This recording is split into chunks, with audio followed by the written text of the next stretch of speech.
우리 다 같이 사도신경으로 신앙 고백하겠습니다.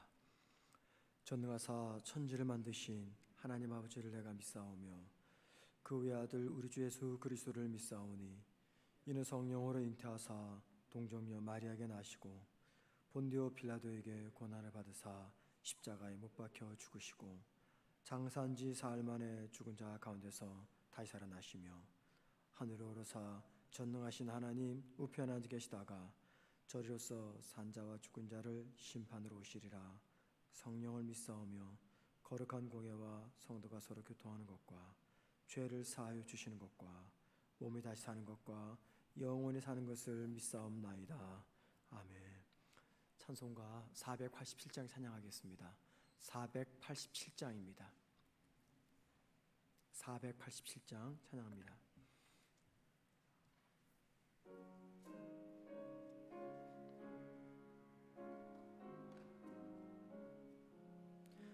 어두운 후에 빛이 오며 바람 분 후에 잔잔하고 소나기 후에 햇빛 나며 수고한 후에 쉼이 있네.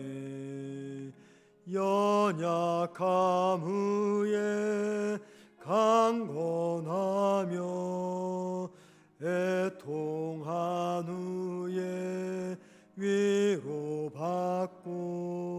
선물 난 후에 웃음 있고 씨 뿌린 후에 주수하네. 괴로움 후에 평안 있고 슬퍼한 후에 기쁨 있고 멀어진 후에 가까우며 고독함 후에 친구 있네.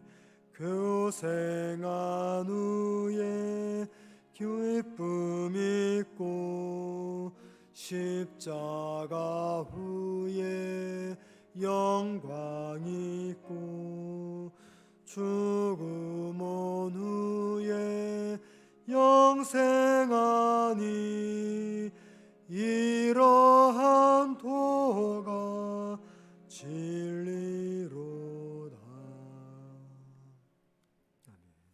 하나님 말씀입니다. 시편입니다. 시편 63편 1절에서 마지막 절 11절까지입니다. 시편 63편 1절에서 11절 구약 성경 846면입니다.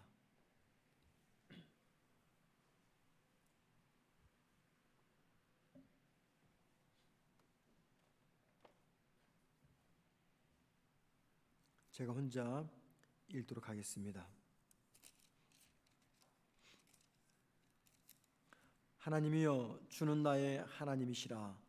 내가 간절히 주를 찾되 물이 없어 마르고 황폐한 땅에서 내 영혼이 주를 갈망하며 내 육체가 주를 앙모하나이다.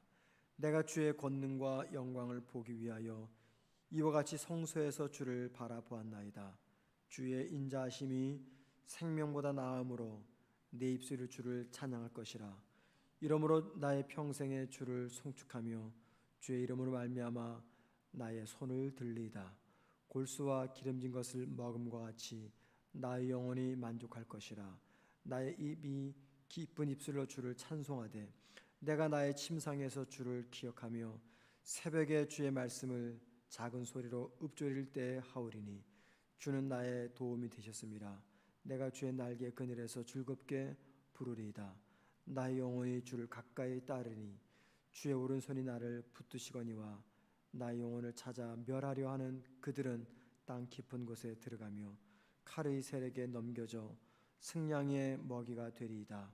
왕은 하나님을 줄구하리니 주께 맹세한 자마다 자랑할 것이라. 거짓 말하는 자의 입은 막히리로다. 아멘. 어제까지 우리가 이사야서를 모두 보았습니다. 오늘은 시편을 보는데요. 시편을 1절부터 보지 않고 중간부터 봐도 되는 것이, 시편은 스토리가 아니라 시이기 때문에 어느 곳에부터 봐도 큰 문제가 없습니다. 그래서 우리 오늘 시편 63편을 보도록 하겠습니다. 자, 여러분, 시편 63편 위에 보면 이런 말이 있죠. 다윗의 시 유대 광야에 있을 때라고 하는 이 표제가 붙어 있습니다. 이 말은 시편 63편은 다윗이 유대 광야에 있을 때 지었던 시다, 그 뜻입니다. 시편 63편이 다윗이 광야에서 지은 시라고 알려주는 암시, 힌트가 있습니다. 1절 말씀을 보시기 바랍니다. 간절히 주를 찾되 물이 없어 마르고, 그 다음에 황폐한 땅에서 내 영혼의 주를 갈망하며. 여기 물이 없고 황폐한 땅, 지금 다윗이 있었던 장소가 물이 없는 황폐한 땅이라고 말합니다. 이거는 광야죠. 그래서 이 시편 63편은 다윗이 광야에서 지었던 시다라고 우리가 추측을 하는 것입니다. 다윗이 지금 황폐한 광야에 있다라고 할 때 두 가지 의미가 있는 것 같아요. 첫째는 문자 그대로 지금 다윗은 광야에 있다라는 거죠. 두 번째 의미는 다윗은 지금 광야 같은 힘든 상태에 놓여 있다라고 우리가 짐작할 수가 있습니다. 이 광야가 지금 장소의 의미이든 혹은 다윗이 힘든 내적 상태이든 어떤 것인지 우리가 100% 정확히는 알 수가 없습니다. 그러나 그냥 문자적인 이해를 볼 때 다윗은 지금 유다 광야에 있었고, 또 그의 내적 상태는 광야처럼 굉장히 힘들고 어려운 상태에 놓여 있다라고 짐작할 수가 있습니다. 그럼 여러분, 다윗이 왜 지금 황폐한 땅, 광야에 있는 것일까요? 두 가지 추측 가능한 이유가 있습니다. 첫째는 다윗이 사울을 피해서 광야로 숨어갔기 때문입니다. 그러니까 사울을 피해서 광야로 도망간 거죠. 두 번째 추측 가능한 이유가 있습니다. 아들 압살롬의 반역 때문에 지금 광야로 도망쳐서 광야 생활을 하고 있을 것이다 라고 짐작할 수가 있습니다. 자, 두 가지 가능성 중에서 무엇이 정확한지 우린 모릅니다. 그러나 중요한 것은 지금 다윗은 힘든 시간을 보내고 있다는 겁니다. 그리고 그 힘든 시간을 보내면서 다윗이 취했던 자세가 있습니다. 그것은 하나님을 갈망하며 하나님께 기도했다라는 겁니다. 그래서 시편 63편은 다윗이 지금 내적으로나 외적으로 굉장히 힘든 상황에 놓여 있는데, 그때 그가 했던 것은 하나님을 갈망하며 하나님을 바라보며 하나님을 의지하며 기도했던 시, 이게 바로 시편 63편이라는 것입니다. 자, 1절과 2절은요 광야에서 하나님을 간절히 찾았던 이 다윗의 마음 상태를 보여줍니다. 1절 말씀 보시면 이런 표현이 있어요. 내 영혼이 주를 갈망하며. 이 갈망이라는 단어가 뭘 보여줍니까? 지금 다윗이 어떤 마음 자세로 하나님을 찾았는지를 우리가 짐작할 수 있는 표현이죠. 2절에 또 이렇게 말합니다. 성소에서 주를 바라보았나이다. 이 성소는 성전이 아닙니다. 지금 자신은 마치 성전에 있듯이, 혹은 성소, 이때는 성전이 없죠. 성막, 성소의 개념입니다. 그런 곳에 있듯이 내가 하나님의 임재 앞에서 내가 주를 바라봅니다 라고 고백합니다. 자, 그렇게 1절과 2절은 광야에서 하나님을 찾았던 다윗의 마음 상태를 보여주고요, 3절과 4절은 다윗이 광야에서 구조가 되면은 하나님께 드릴 감사 찬송을 지금 미리 드리고 있는 것입니다. 다윗은 광야에서 구조되지 않았습니다. 여전히 광야에 있어요. 그런데 그가 광야에서 구조되가 되면은 그때 하나님께 드릴 감사 찬송을 미리 앞당겨 광야에서 드리고 있습니다. 특별히 4절 보면은 이런 말이 있습니다. 손을 들고 하나님을 찬양하며 기도한다. 자, 손을 들고 하나님을 찬양하며 기도한다. 이 상태가 어떤 상태입니까? 이 표현은요, 하나님은 반드시 나를 광야에서 구원해 주실 것이다라는 이 확신 속에서 하나님께 드리는 감사 찬송입니다. 그러니까는 3절과 4절은 비록 자신이 여전히 광야에 있지만 하나님을 갈망하는 자기를 하나님이 분명히 광야에서 벗어나게 할 것인데 바로 그때를 바라보면서 지금 미리 앞서서 하나님께 감사 찬송을 드리고 있는 것입니다. 자, 그리고 5절과 8절은요, 광야에 있는 자기를 하나님이 구해 주실 때 나타날 변화, 이 결과가 무엇인가를 보여줍니다. 광야에 있는 자기를 하나님이 건져내시면 자기가 경험하게 될 변화, 경험, 이거죠. 특별히 5절 말씀을 보시기 바랍니다. 5절에 이런 말이 있어요. 골수와 기름진 것을 먹음과 같이, 골수와 기름진 것을 먹음과 같이. 이 말은 최고의 기름진 것으로서 일종의 진수 성찬을 표현하는 뜻입니다. 단어입니다. 우리 앞에 엄청난 맛있는 음식들이 놓여져 있습니다. 최고의 음식들이 놓여져 있습니다. 바로 그 표현이 골수와 기름진 것이라는 뜻입니다. 그러니까는 하나님이 자기를 광야에서 구해내시면 자기 앞에 정말 최고로 기름진 음식, 진수성찬이 차려질 정도로 자기를 가장 복된 길로 인도할 것이다. 그것을 의미하고 있는 것이죠. 식탁에 놓여 있는 진수성찬을 먹고 대단히 만족할 것처럼 하나님이 광야에 있는 자기를 도와주심으로 하나님을 찬양할 것이다. 그 뜻입니다. 특별히 7절 말씀 보십시오. 내가 주의 날개 그늘에서 즐겁게 부르리이다. 이 말은 자신을 광야에서 구해내신 하나님만을 찬양할 것이다. 그 뜻입니다.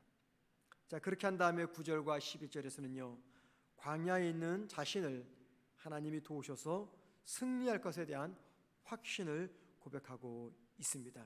특별히 9절과 10절은요, 다윗에게 닥칠 것이라고 생각했던 고통, 실패의 운명이 다윗이 아니라 다윗을 비방했던 원수들에게 주어질 것이다 라는 확신에 찬 고백입니다. 여러분, 여기 시편 63편은 말입니다, 우리에게 중요한 믿음의 자세가 무엇인가를 보여줍니다. 지금 다윗은 저와 여러분에게 믿음의 본을 보여주고 있는 것이죠. 하나님께 갈망하며 하나님께 집중하며 하나님만 의지하는 믿음의 자세를 우리에게 보여주고 있습니다. 삶의 심각한 위기가 찾아왔을 때 다윗은 그 위기를 피하기 위해서 어떤 지략을 짜내지 않습니다. 또는 자기를 도울 수 있는 사람들을 떠올리지 않습니다. 오직 한 분, 하나님께만 집중하며 하나님만 붙듭니다. 그래서 1절에서는요, 하나님께 집중하며 하나님만 갈망하는 마음으로 뭐라고 말합니까? 하나님이여 주는 나의 하나님이시라. 또 7절에서는 하나님만 광야에 있는 자신을 도울 뿐이라고 고백합니다. 또 4절에서는 자기의 삶 전체를, 자기 평생의 삶 전체를 하나님께만 걸겠다라고 이야기합니다. 자, 이런 모든 표현들이 뭘 의미합니까? 다윗은 지금 하나님만을 집중하며 하나님만을 갈망하며 하나님만을 의지하고 있다라는 것을 우리에게 보여주고 있습니다. 그리고 이러한 다윗의 고백은 하나님이 아니면 안 된다고 하는, 하나님이 아니면 아무것도 소용없다고 하는 어린 아이 같은 믿음을 보여줍니다. 어린 아이들은요, 엄마가 없으면, 아빠가 없으면 아무리 좋은 것을 주어줘도 소용이 없습니다. 그냥 엄마만 있으면 됩니다. 아빠만 있으면 됩니다. 다윗이 지금 그런 마음으로 하나님을 바라보고 있습니다. 그러니까는 고난 가운데 다윗이 취했던 믿음은 어린 아이 같은 믿음이었습니다. 그래서 머리를 짜내서 이렇게 할까 저렇게 할까, 이 사람을 찾아갈까 저 사람을 찾아갈까, 이런 지략을 꺼내지 않습니다. 그냥 너무 단순하게 하나님 한 분이면 이 모든 것들은 다 해결된다 하는 마음으로 하나님만 갈망하며 하나님만을 바라보며 하나님만 집중하며 하나님만 의지하고 있는 것입니다. 여러분, 지금 다윗은요, 고난 가운데 다양하게 선택할 수 있는 여러 가지 선택을 비교합니다. 이것도 비교해보고 저것도 비교해보다가 이 모든 것보다 하나님이 더 낫겠다 싶어가지고 하나님을 선택하는 것이 아니에요. 다윗에게는요, 처음부터 하나님 외에 다른 대안이 없었던 겁니다. 이것도 해보고 저것도 해보고 이것과 저것과 하나님을 비교하다가 하나님이 조금 더 나을 것 같다 싶어서 하나님을 붙잡는 것이 아니라 애초부터 다윗에게는 하나님 외에 그 어떤 대안이 없었다는 겁니다. 그래서 처음부터 다윗은 하나님만을 쳐다보며 하나님만을 갈망하며 하나님만 찾았던 것입니다. 여러분, 지금 다윗은 저와 여러분에게 뭘 알려줍니까? 우리가 광야를 만났을 때 제일 잘 해야 될 일이 무엇인가? 인생의 황무지 같은 고난을 만났을 때, 광야 같은 위기를 만났을 때 우리가 가장 잘 해야 될 일이 무엇인가? 그게 무엇입니까? 하나님께만 집중하고 하나님만 갈망하며 하나님만 의지하며 하나님을 최우선적으로 선택하는 것입니다.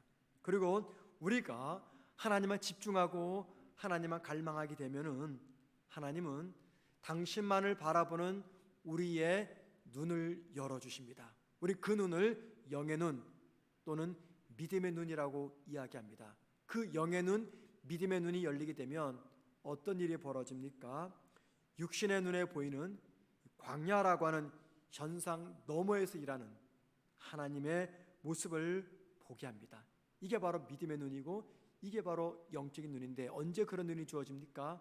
하나님만을 집중해서 바라볼 때, 그때 바로 우리에게 육신의 눈에 보이는 광야 너머에서 일하시는 하나님의 일하심을 보게 됩니다. 그래서 우리가 힘든 광야를 지나가는 것이죠. 여러분만 하더라도 생각해 보십시오. 우리 앞에 광야가 찾아왔을 때 그 광야가 다 지나갔기 때문에 힘 얻어서 믿음의 길 가라갑니까? 아니죠. 여전히 광야 앞은 우리의 놓여 있습니다. 그런데 그 광야를 지나갈 수 있는 이유는 그 광야 너머에서 일하시는 하나님의 손길을 보기 때문이죠.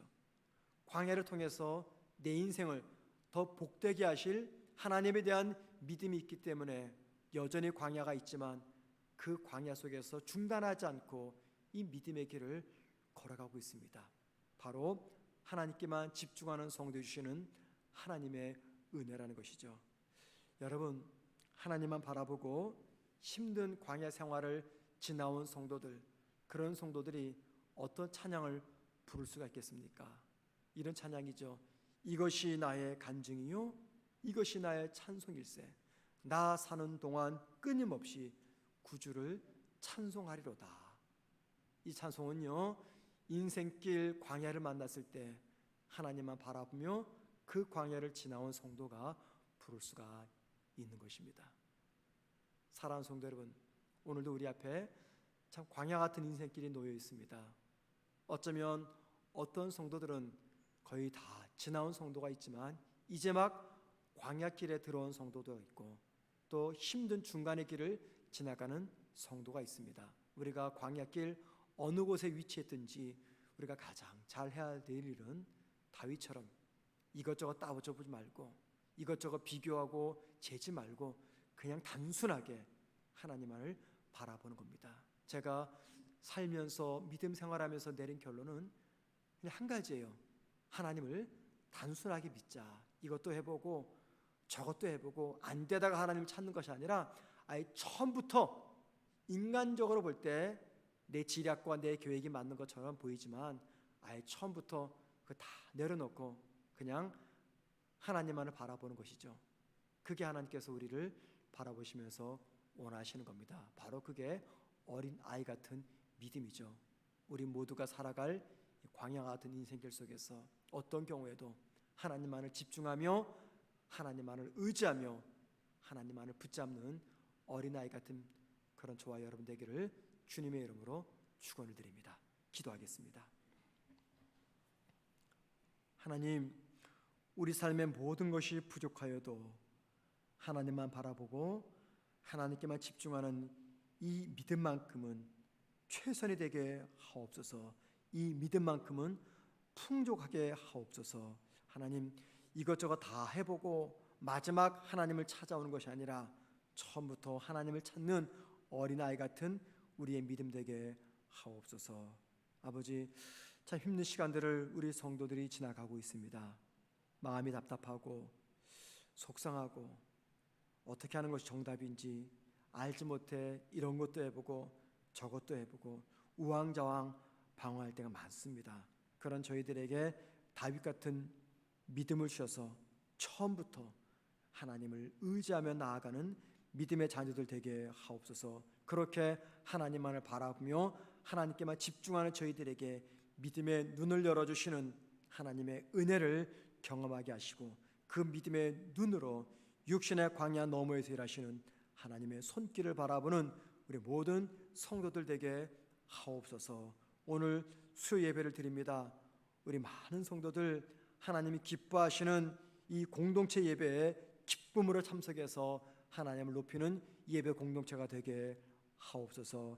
말씀을 준비해 전하실 우리 조전사님에게도 성령 충만케 하옵소서. 예수님의 이름으로 기도드립니다. 아멘. 하늘에 계신 우리 아버지여, 이름이 거룩히 여김을 받으시오며 나라의 마옵시며 뜻이 하늘에서 이루어진 것 같이 땅에서도 이루어지리다. 오늘날 우리에게 일용할 양식을 주옵시고, 우리가 우리에게 죄 지은 자를 사하여 준 것 같이 우리 죄를 사하여 주옵시고, 우리를 시험에 들게 하지 마옵시고 다만 악에서 구하옵소서. 대개 나라와 권세와 영광이 아버지께 영원히 싸움나이다. 아멘. 기도하시겠습니다. 기도하실 때 어떤 어려운 상황이 와도 제일 먼저 하나님을 찾고 하나님을 바라보며 하나님께만 집중하게 하옵소서 기도하십시다. 이게 참 쉬운 것 같지만 많이 어렵습니다. 왜냐하면 고난당할 때 인간적인 생각이 많이 떠오르기 때문입니다. 그때 하나님께만 집중할 수 있도록 믿음을 달라고 기도하시고요. 두 번째, 기쁨과 감사함으로 수요 예배 드리는 우리 성문교회 성도들 믿음의 공동체가 되게 달라고 말씀을 전하실 우리 조유호섭 전사님을 성령께서 붙잡아 달라고 기도하시고요. 세 번째, 코로나로 인해서 아픔과 힘든 상황에 놓여 있습니다. 이 모든 아픔과 힘든 상황이 속히 지나갈 수 있도록 주님, 이 나라와 우리 성도들과 나와 우리 가정을 도와주옵소서. 기도하신 다음에 자유롭게 개인 기도하시다가 돌아가시겠습니다. 기도하겠습니다. 하나님, 오늘 다윗을 통해서 우리가 믿음의 교훈을 받았습니다.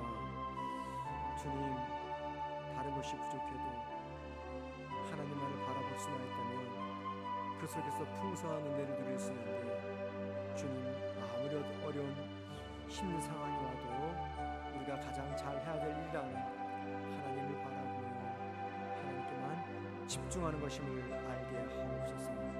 이 방법 저 방법 다 취해보다가 나중에 하나님을 찾는 것이 아니라 처음부터 하나님을 바라보며 도움을 구하는, 하나님만을 의지하는 우리 믿음의 사람들 되게 하옵소서.